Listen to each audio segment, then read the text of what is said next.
আমি আসিফ মাহমুদ সজীব ভুইয়ার কোনো অ্যাক্টিভিটি দেখছি না। ওর কাছে আমি নাম্বার চেয়েছি, সে আমাকে নাম্বার দিয়ে অ্যাভয়েড করেছে। ওই মেসেজটা কিন্তু এখনো তার কানে যায় না, কারণ সে পেট আর পকেট নিয়ে আছে। এই বাংলার মাটিকে শোষণ করেছে, শাসন কেউ করেনি। এই এনসিপি বাংলার মাটিকে শোষণ করবে না, শাসনের জায়গায় আসতে হবে। না আসবে, রক্ত ঠান্ডা না হবে ততদিন ওরা বাংলার মাটি রক্তের সাথে বেইমানি করবে, করছে এবং করবে। Let me finish. আমি আসিফ মাহমুদ সজীব ভুইয়ার কোনো অ্যাক্টিভিটি দেখছি না, কারণ আমার সাথে এই তোমার প্রেস ক্লাবে ব্রিফিং হয়েছিল ট্রাফিকের, ওখানে আমার ছবিও আছে ওর অনেক, ওর সাথে দাঁড়িয়ে। ওর কাছে আমি নাম্বার চেয়েছি, সে আমাকে নাম্বার দিয়ে অ্যাভয়েড করেছে। এবং আমি তার যতটা তার ফেসবুক বা ইউটিউবে যাই দেখি, যার মোবাইল থেকেই দেখি, আমি সঠিক একটা কবিতা অথবা একটা মেসেজ দিই, ওই মেসেজটা কিন্তু এখনো তার কানে যায় না, কারণ সে পেট আর পকেট নিয়ে আছে।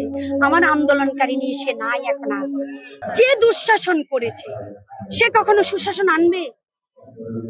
যে পার্লামেন্ট সরকার, গভর্নমেন্ট সরকার আগের যুগে যারা দেখেছো, যারা দুর্নীতি করছে, করে গেছে, এই বাংলার মাটিকে শোষণ করেছে, শাসন কেউ করেনি। এই এনসিপি বাংলার মাটিকে শোষণ করবে না, শাসনের জায়গায় আসতে হবে। আমি কিন্তু এনসিপিতে ভোট দিব। আমার মৃত্যু হয়ে যাবে, ভোট কখনো বিসর্জন যাবে না,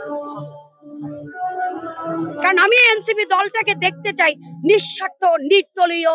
যে স্লোগানটা আসছে জনতা না ক্ষমতা, ক্ষমতা ছেড়ে জনতার দ্বারে এসে যারা আন্দোলন করেছে, যারা ট্রাফিকের কাজ করেছে, লুট করেছে টাকা, ত্রাণের টাকা, যারা জনগণের টাকায় হাত দিয়েছে, ওদেরকে চিহ্নিত করে বাংলার মাটিতে জনগণের সামনে পেশ করো।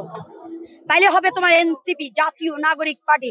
নগরতান্ত্রিক যদি হয়, দলতান্ত্রিক যদিও হবে না, নগরতান্ত্রিক যদি হয়, তাহলে তোমার পেটটাকে বাদ দিয়ে, পকেটটাকে বাদ দিয়ে নিঃস্বার্থ ভাবে, নির্দলীয় ভাবে এগিয়ে যেতে হবে। তাহলে এনসিপির ভবিষ্যৎ আমি চির দেখি।